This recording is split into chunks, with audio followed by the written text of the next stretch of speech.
Hi ನಮಸ್ಕಾರ ಎಲ್ರಿಗೂ. Welcome back to Vanitha vlogs. ಇವತ್ತಿನ ರೆಸಿಪಿ ಬಂದು ರೇಖಾ ಅಡುಗೆ ಚಾನಲ್ ಅವರ ಒಂದು ರೆಸಿಪಿ ಬೆಂಡೆಕಾಯಿ ಕುರ್ಕುರೆ. ಮೊದಲಿಗೆ ಬೆಂಡೆಕಾಯಿನ ನೀಟಾಗಿ ವಾಶ್ ಮಾಡಿಕೊಂಡು ಬಟ್ಟೆಯಲ್ಲಿ ಒರೆಸಿಟ್ಕೊಬೇಕಾಗುತ್ತೆ.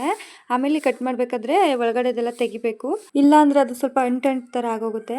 ಸೊ ಅದರಿಂದ ಒಳಗಡೆ ಈ ಥರ ನೀಟಾಗಿ ತಗೊಂಡು ನಾನು ಒಂದು ಹಾಫ್ ಬೆಂಡೆಕಾಯಲ್ಲೇ 4 ಪೀಸಸ್ನ ಮಾಡ್ಕೊತಿದ್ದೀನಿ.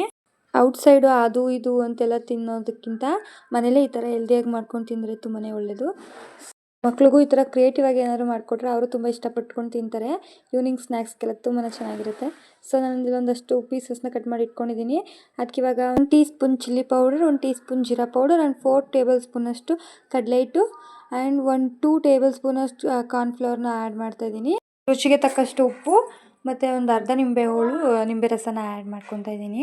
ಸೊ ನಿಂಬೆ ರಸದಲ್ಲೇ ನಾನು ಮಿಕ್ಸ್ ಮಾಡ್ಕೊತಾ ಇದ್ದೀನಿ. ನಿಮ್ಗೆ ಬೇಕು ಅಂದರೆ ಸ್ವಲ್ಪ ನೀರನ್ನ ಹಾಕ್ಕೊಂಡು ಚೆನ್ನಾಗಿ ಮಿಕ್ಸ್ ಮಾಡ್ಕೋಬಹುದು. ಈ ಥರ ನೀಟಾಗಿ ಮಿಕ್ಸ್ ಮಾಡಿ ಇಟ್ಟಾದಮೇಲೆ ಒಂದು ಕಡೆ ಎಣ್ಣೆನ ಕಾಯಕ್ಕೆ ಇಟ್ಕೊಂಡಿದ್ದೆ. ಎಣ್ಣೆ ಚೆನ್ನಾಗಿ ಕಾದ್ಮೇಲೆ ಹಾಕಬೇಕು, ಇಲ್ಲಾಂದರೆ ಅದು ಅಂಟು ಆಗಿಬಿಡ್ತವೆ. ಸೊ ಎಣ್ಣೆ ಚೆನ್ನಾಗಿ ಕಾದ್ಮೇಲೆ ಈ ರೀತಿ ಒಂದೊಂದೇ ಬಿಟ್ಕೊಬೇಕು ಎಣ್ಣೆಗೆ ಬಿಟ್ಟ ತಕ್ಷಣ ಅದನ್ನ ಎತ್ತಬಾರ್ದು. ನೊರೆ ಎಲ್ಲ ಕಮ್ಮಿ ಆದಮೇಲೆ 2 ಸೈಡೂ ನೀಟಾಗಿ ಬೇಯಿಸ್ಕೊಂಡು ಸರ್ವಿಂಗ್ ಪ್ಲೇಟ್ಗೆ ಸರ್ವ್ ಮಾಡಿಕೊಂಡ್ರೆ ಟೀ ಜೊತೆ ಸೂಪರ್ ಆದಂಥ ಒಂದು ಕಾಂಬಿನೇಷನ್ ಬೆಂಡೆಕಾಯಿ ಕುರ್ಕುರೆ ರೆಡಿ. ಮತ್ತಷ್ಟು ವೀಡಿಯೋಸ್ಗಳಿಗಾಗಿ subscribe Vanitha vlogs. Thank you for watching.